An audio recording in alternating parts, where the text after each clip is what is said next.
la la la la la la la. Oh, tunajitayarisha kuimba wimbo kuhusu sifa za kijumla za sajili za kawaida. Hii ni isimu jamii, zile alama za bwerere mwanafunzi. Haya, tuimbe kwa pamoja. Sifa za sajili za kawaida ni 13 alama za bwerere. Sentensi fupi fupi, utohozi, kubadili msimbo, kuchanganya ndimi, maswali na majibu.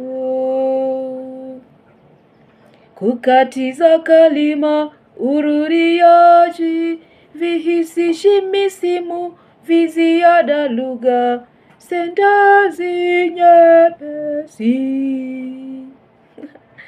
Mada hubadilishwa, utani hupo, kanuni za sarufi nazo zapuuzwa, msamiati wa mazingira husika.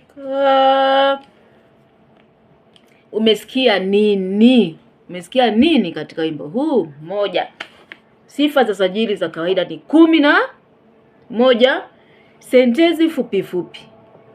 2. Utohozi. 3. Kubadili msimbo. 4. Kuchanganya ndimi. 5.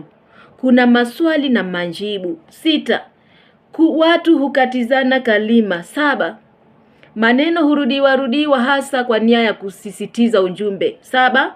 Vihisishi ama maneno ya hisia hutumika, kwa mfano lo, ala.